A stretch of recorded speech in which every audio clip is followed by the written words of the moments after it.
बिस्मिल्लाहिर्रहमानिर्रहीम। अस्सलाम वालेकुम नाज़रीन, आप यूट्यूब चैनल देख रहे हैं। मैं इमरान ख़ान हूँ। स्पीकर खैबर पख्तूनख्वा असम्बली बाबर सलीम सवाती साहब ने बहुत इम्पॉर्टेंट स्टेटमेंट दी है, क्योंकि सिक्योरिटी कमेटी ने बुलाया था कोर कमांडर को ख़त लिख कर कि वो आएँ और आकर ब्रीफिंग दें सिक्योरिटी के मामलात पे। अब वो बता रहे हैं कि उसकी वजह क्या। उन्होंने कहा सिक्योरिटी कमेटी ने फ़ैसला किया है कि कोर कमांडर से ब्रीफिंग ली जाए। हम आइन की किताब के तहत काम करते हैं। हम किसी ऐसे इदारे से ताल्लुक़ नहीं रखते जो आइन की किताब के ऊपर खड़ा है, कोर कमांडर हो या कोई भी। हम उससे इन कैमरा ब्रीफिंग ले सकते हैं। रूल्स के तहत हम किसी को भी ब्रीफिंग के लिए कह सकते हैं, कोर कमांडर को भी कह सकते हैं। ईस्ट इंडिया कंपनी नहीं है यहाँ, आईने पाकिस्तान है। कोर कमांडर मुनासिब समझेंगे तो अपने इदारे से राय ले लेंगे। हम ये समझते हैं कि उन्हें आना चाहिए और ब्रीफ करना चाहिए। तो उन्होंने कहा जी जो हमने ख़त लिखा है कोर कमांडर को वो आइन के मुताबिक लिखा है, गलत नहीं लिखा। हम कतई किसी ऐसे इदारे से ताल्लुक़ नहीं रखते जो आइन के ऊपर ही खड़ा हो जाए, चढ़ जाए। और मुल्क में मार्शल लॉ नहीं है तो आइन के मुताबिक ही चीज़ें चलेंगी। हमारे सूबे में 25 साल से ऑपरेशन जारी है, 2001 से।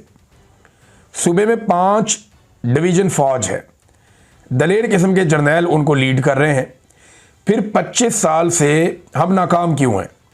इस नाकामी की वजूहात की बिना पर कोर कमांडर को ब्रीफिंग के लिए बुलवाया।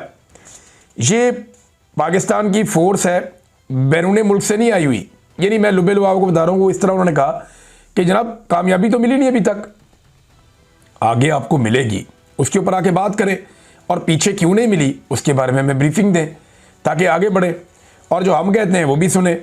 तो ये एक बड़ा बोल्ड स्टेप है जो स्पीकर ने लिया। देखते हैं इसके ऊपर रद्द-ए-अमल क्या आता है, क्योंकि DGI SPR ही नॉर्मली ऐसी चीज़ों का जवाब देते हैं। एक और इम्पॉर्टेंट खबर है, वो तहरीक तहफ़्फ़ुज़ आईन पाकिस्तान की तरफ है।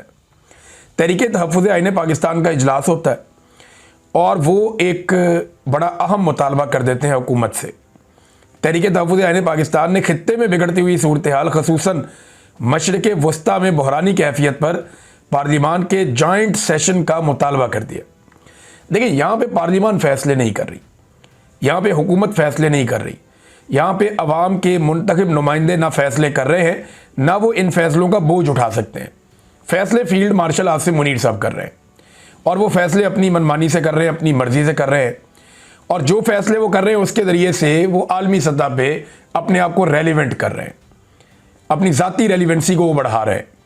तो उनके फ़ैसलों का बोझ तो आएगा सियासी क़यादत के ऊपर, लेकिन वो उठाएंगे नहीं और पार्लिमान के अंदर डिस्कशन हो नहीं रही। तो ये बड़ा इंपॉर्टेंट उन्होंने एक मुतालबा किया कि पार्लिमान का जॉइंट सेशन बनाया जाए। जंग अज़ीम दोम के बाद का इंटरनेशनल ऑर्डर ज़वाल पजीर है, जहां इसराइली जारहियत और फ़लस्तीनी मुसलमानों की नस्लकुशी और यूनाइटेड स्टेट्स के लातीनी अमरीका में तर्ज़ अमल ने इंटरनेशनल कवानीन की धज्जियाँ बखेर दी हैं, वहीं अक़वाम मुत्तहिदा को भी बेमानी कर दिया है।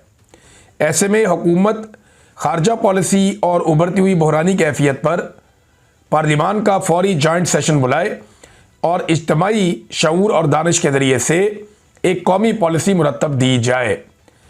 हमसाया बरादर इस्लामी मुल्क ईरान के ख़िलाफ़ भी साम्राजी और इज्तमाही क़ुव्वतें घेरा तंग कर रही हैं और मगरबी मीडिया के तवस्सुत से एक ऐसा माहौल बनाया जा रहा है जिसको बुनियाद बनाकर हमसाया इस्लामी मुल्क ईरान की खुद मुख्तारी पर ज़रब लगाई जा सकती है। पाकिस्तानी अवाम में तशवीश है और तहरीक तहफ़्फ़ुज़ आईन पाकिस्तान तजवीज़ करती है कि हुकूमत इस सारी की सारी जो बहरानी कैफियत है, संजीदगी से इसके ऊपर खित्ते के असरात और पाकिस्तान के ऊपर जो इसके असरात होंगे, एक इजलास पाकिस्तान बुलाए और हमसाया ममालिक का इजलास भी बुलाए ताकि एक मुश्तरका लाएअमल भी तरतीब दिया जा सके। तो अब तो इन्होंने कहा जॉइंट सेशन पार्लिमान का होना चाहिए। देखिए, इसमें एक चीज़ मैं आपको बताऊं कि कुछ हमारे दानिश्वर हैं जो एस्टेब्लिशमेंट के बहुत करीब हैं, टाउट्स किस्म के लोग हैं, वो ये बार बार कहना चाह रहे हैं या पोर्ट्रे करना चाह रहे हैं कि अगर ईरान के ऊपर हमला कर दिया अमेरिका ने तो इसका पाकिस्तान को फ़ायदा हो जाएगा। यानी वो बार बार ये तासुर देते हैं कि अगर अमेरिका ईरान के ऊपर अटैक कर देता है और ईरान में रजीम चेंज हो जाता है तो ये पाकिस्तान के लिए नेक शगुन है, पाकिस्तान को इसमें फ़ायदा होगा। मेरे ख्याल में ये बेवकूफ़ लोग हैं, इन्हें आइडिया नहीं है। देखिए, जंगें जो है ना वो जर्नैलों को सूट करती हैं, फ़ौजों को सूट करती हैं, या कुछ हुक्मरान हैं उनको सूट करती हैं, सौदा बेचने के लिए मिल जाता है उनको इलेक्शंस में। अवाम को कभी भी जंग सूट नहीं करती। आवाम को, गरीब मुल्कों को जंग हमेशा नुकसान पहुंचाती है।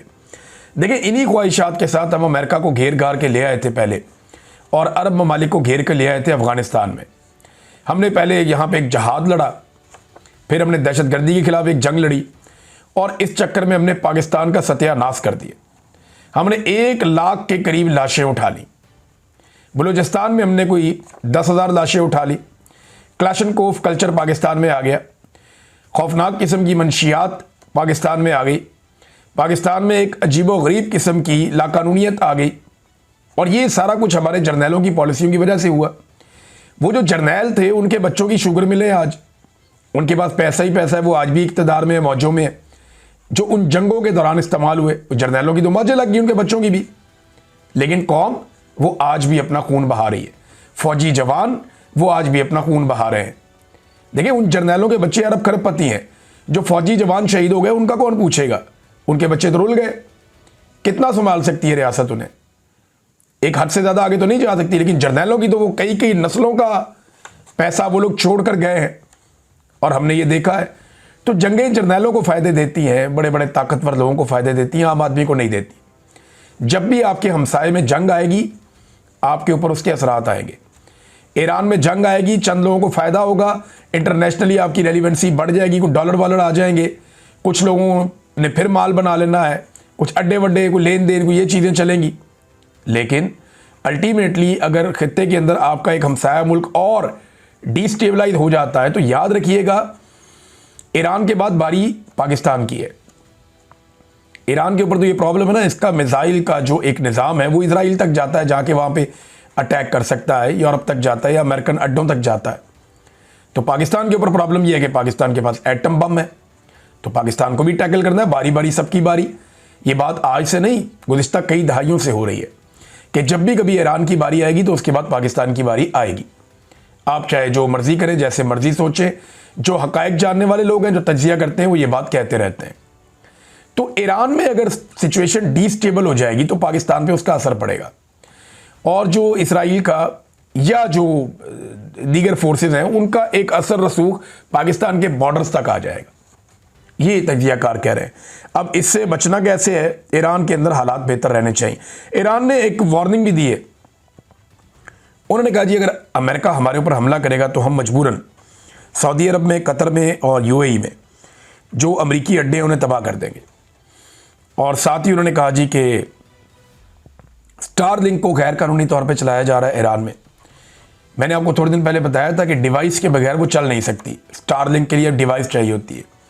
तो ईरान ने छापे मार के बहुत बड़े पैमाने पर जो स्टारलिंक की डिवाइसेस हैं, जो इंटरनेट के लिए इलॉन मस्क का एक इंटरनेट का सिस्टम है, बड़ा ज़बरदस्त है, वो बड़ा शानदार, बड़ा कमाल वो काम करता है, और दुनिया को हिला कर रख दिया इलॉन मस्क ने, जिस तरह उसने स्टारलिंक के ज़रिए से दुनिया को जोड़ा है।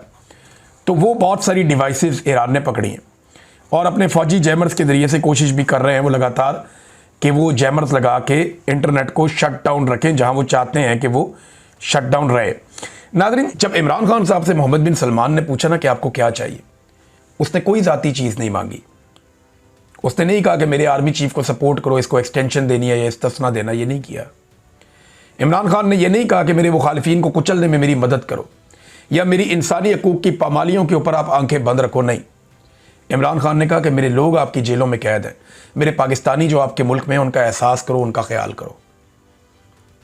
और यही बात इमरान खान ने की, और बाद में मोहम्मद बिन सलमान ने उसके ऊपर अमल दरामद किया। जो वादा मोहम्मद बिन सलमान ने किया वो उन्होंने पूरा किया। इसके लिए पाकिस्तानियों को उनका शुक्रिया अदा करना चाहिए। लेकिन इन लोगों ने जब किसी से मुलाकात की, जहां मुलाकात की, अपनी ज़ात के लिए मांगा और पाकिस्तान के लिए कुछ नहीं मांगा। नतीजा क्या निकला? पाकिस्तान को टके का फायदा नहीं हुआ, पाकिस्तान में कोई सरमायाकारी नहीं आई, पाकिस्तानियों के वीज़ों के ऊपर पाबंदियां लग गई, पाकिस्तानियों के वीज़े मुश्किल तरीन हो गए और दुनिया के मुल्क अब नहीं दे रहे। अब तक के लिए इतनी, अपना ख्याल रखिएगा, अपने इस चैनल का भी। अल्लाह हाफ़िज़।